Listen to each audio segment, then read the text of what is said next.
сколько детей осталось. It's hard to say how many children remain in Iraq, but according to our data, we're talking hundreds.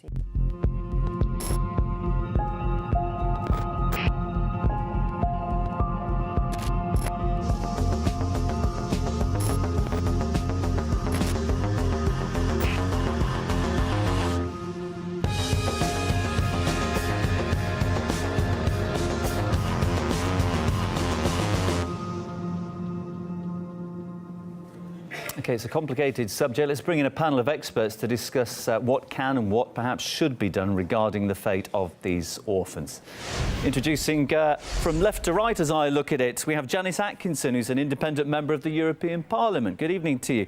In the centre, Lyal Sunga, former UN Human Rights Officer and visiting professor in international relations at the American University of Rome. Good evening. And on the right of our screens, human rights lawyer and activist Gary Daly. There were no simple answers to this, I suspect, but it's going to be fascinating to get your views. To you, Gary, first. We're talking about, obviously, the children, the sons and daughters of ISIL fighters. In your opinion, what's the best way of dealing with this issue of reintegration or not to reintegrate? Well, as you use the phrase first and foremost, these are children. They're not responsible for the actions of their mainly fathers or their mothers, and they should be treated as individuals in their own right. They have protections under the Convention of the Rights for Children, and each country, whether they're foreign-born countries, foreign-born children, if they're from Turkey or from Russia or from wherever, those states have responsibilities to those children. If we look at past experiences like the children of, to use a horrible example, the Nazis, those children were effectively re-educated and they were reintegrated into the society by, showing them the benefits of society and showing them the wrongs of what was carried out in their parents' names. And I just want to say at this point, if any of our guests feel strongly in opposition to anything that's being said, feel free to jump in. Of course, allow whoever's speaking to get their say in as much as possible first. Janice, these children taken to Iraq by their jihadist parents, or some of them born inside the caliphate, what about the challenges of reintegrating and what are perhaps possible dangers? Okay, well, I was looking at the data on this. There's around about 5,000 jihadi brides that are given birth to children in the caliphate. When the fathers are killed, the mothers then go off to the camps and they take the children with them. We don't really know the numbers that are in the camps, but what's happening in the camps is that the children and the parents are actually the mothers are being rejected by other people in the camps. The British and the French said that they're not going to take the women back. They've made themselves stateless, and that's quite right. But then again, you have to think about what constitutes the age of a child. Some of these children are being used as suicide bombers. They're being used to blow up our allied forces. And if they're 12 years old, does that still constitute a child? And your guest was quite right about what happens to the Nazis, but the Nazis were completely obliterated. They ended after the Second World War. We have got 50,000 jihadis that have returned from Syria and other areas that have come through the borders, our open borders, that have crept in with the so-called refugees and the economic migrants. What are we going to do about them? Because they're not going anywhere soon. It's estimated that we've got 5,000, up to 30,000 possibly, sleeping in our country at the moment. So what constitutes a child? And basically, these people are not going to go away. Lyal, is that the crux of the matter? At what point do you start treating somebody as an adult, or perhaps as somebody who cannot be brought back, redeemed in terms of their mentality and their spirit? And at what point do you say they're still a child and they can be saved? Well, actually, I'd have to take issue with what Janice just said. There's a very strong consensus in international law. According to the United Nations Convention on the Rights of the Child, a child is defined as anyone under the age of 18 years of age. And that means that the definition is very, very clear. In fact, every single state has become a party to that convention except the United States. So there's a very strong convention explaining in international law what is the definition, and most countries have integrated that or implemented that definition into national law. So there's no question about that. That's quite an easy thing from the point of view of international law and domestic law. That's a different issue. But wait a second. I know what your definition is, but the reality of laws in individual countries doesn't actually reflect what the international law is, and I think the international law needs to be but you're muddling two issues where these here. jihadis are concerned. No, there's no question about that. I mean, you're making a valid point, I think there is.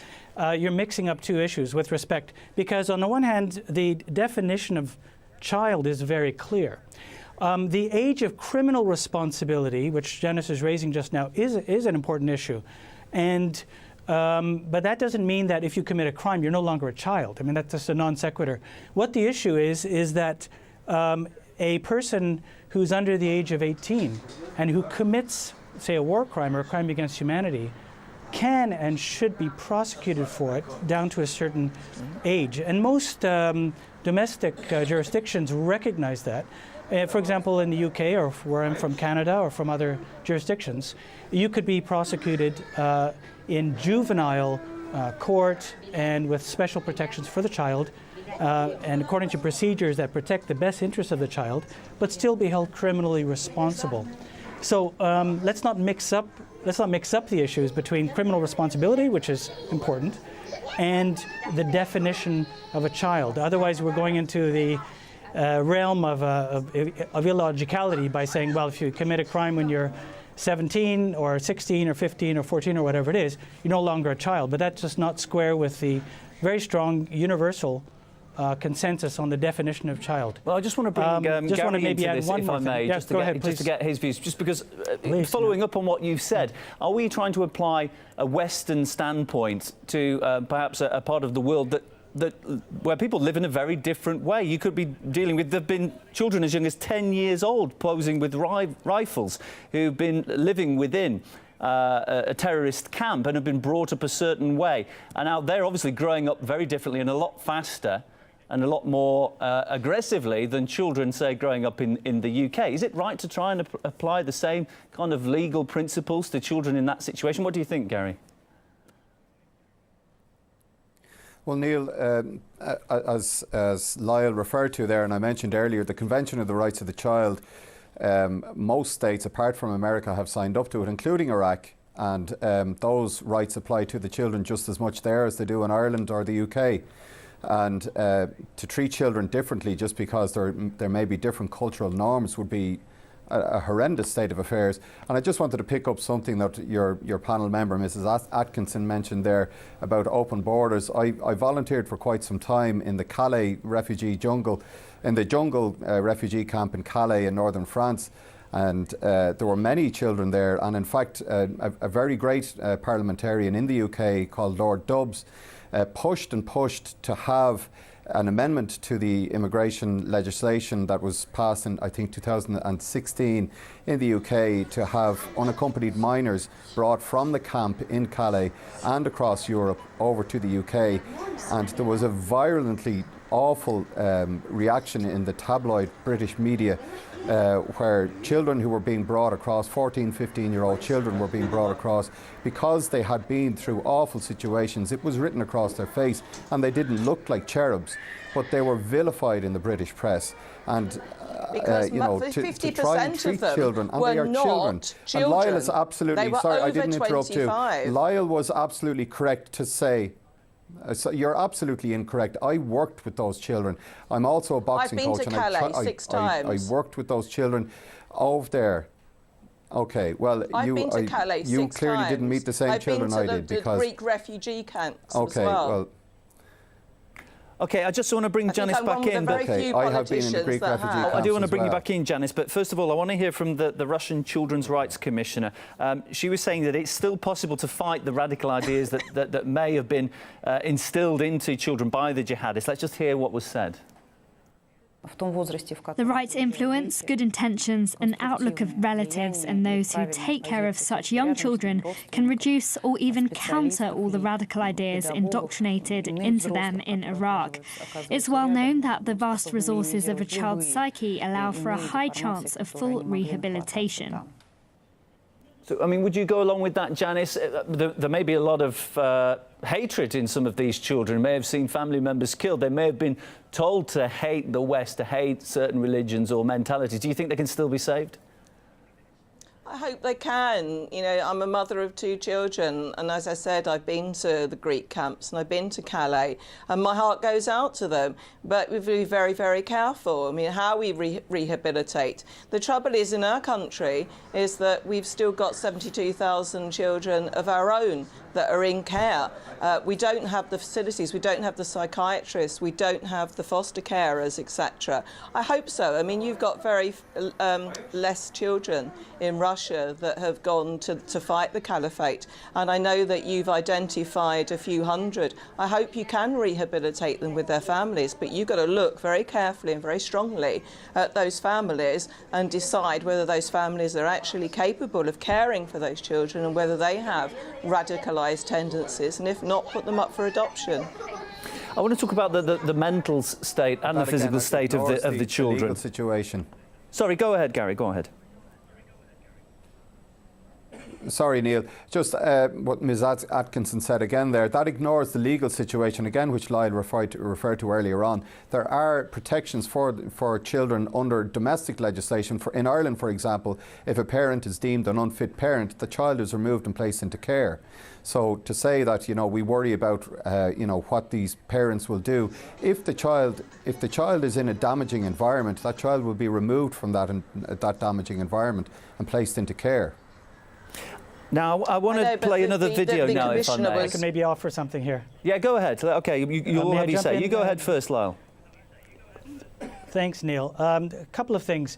You know, MI5 indicated recently that the 850 foreign fighter returnees that they expected could be handled with the resources that they had and with the legal tools that they had.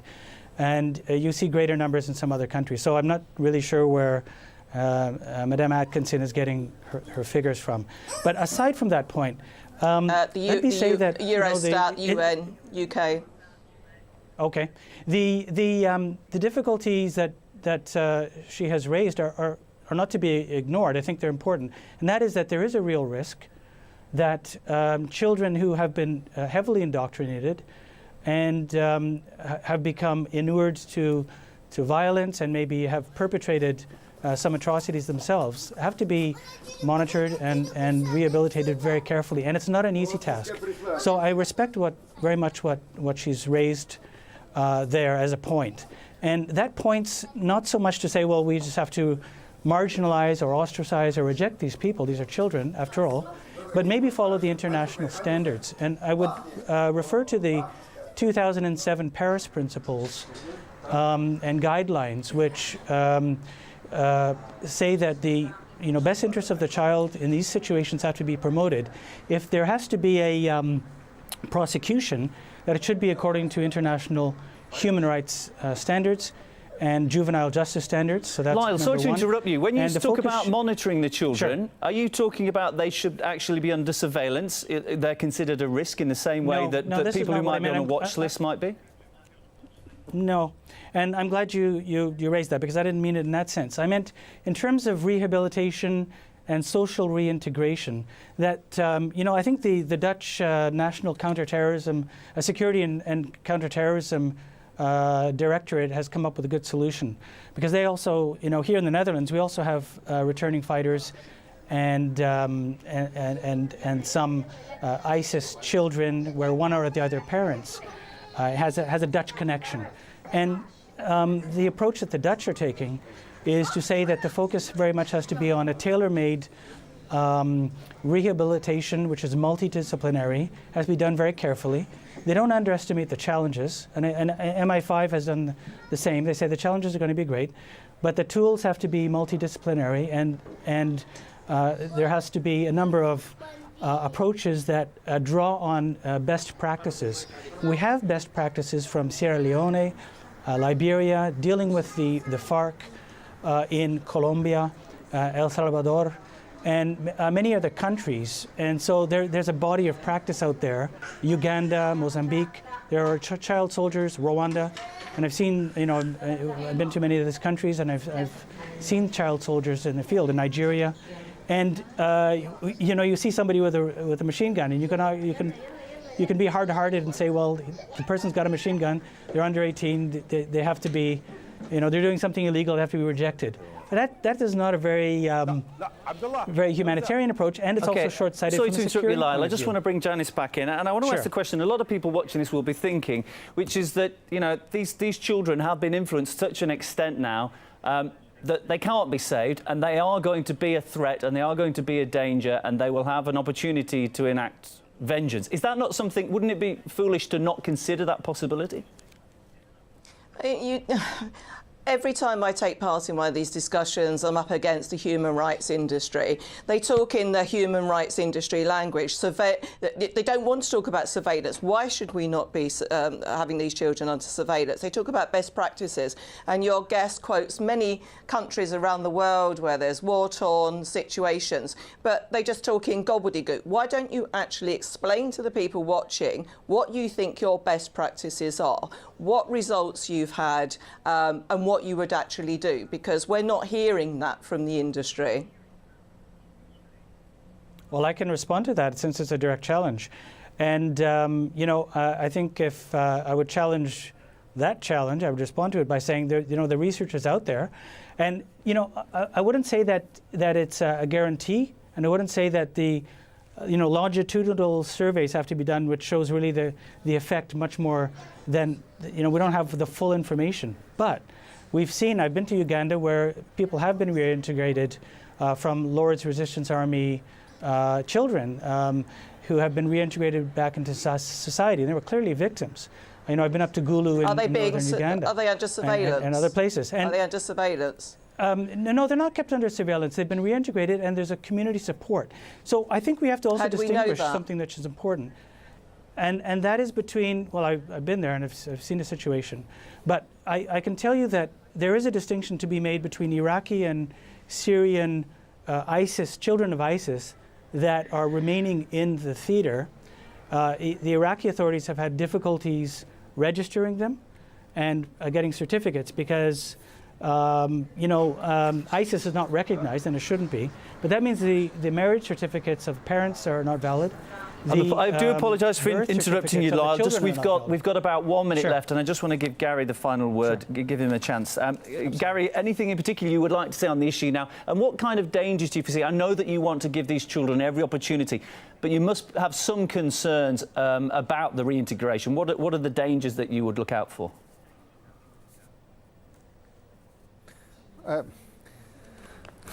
Dangers in relation to children.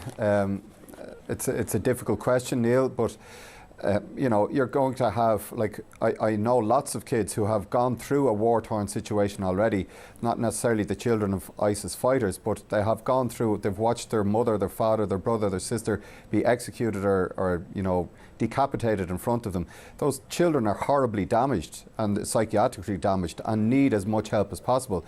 So to talk about danger really is, Well, dangers, I mean, in concerns of the challenges. Children. Well, the challenges can be addressed by proper therapy, by the surrounding of, a warm environment for a child. It's incredibly important for a child to have support. The most important thing for a child, and I watched with awe friends of mine who worked with those children particularly the Refugee Youth Service in the camp in Calais, how incredibly important just sitting down beside a child and letting the child talk and really, allowing them to open up and deal with the issues that they've seen. Support for children is the only way forward. Otherwise, what's the alternative? That we put a tag around their ankle, that we criminalise these children? That is not going to change anything. It's going to make them worse. It'll make them turn towards what will feed their anger, which is violence. Okay, So the we'll have to- alternative to that You're is not to embrace keeping them our to country that. safe. provide support Sorry, for I those haven't children. heard anything here that convinces me. I'll have to interrupt there, I'm afraid. We've run out of time, but we're going to lose the signal shortly. So I'd just like to say many thanks to all of you for partaking. Human rights lawyer and activist Gary Daly, Janice Atkinson, independent member of the European Parliament, and Lyal Sunga, former UN human rights officer. Thank you to all of you. Appreciate your time. Thanks, Neil. Thank you.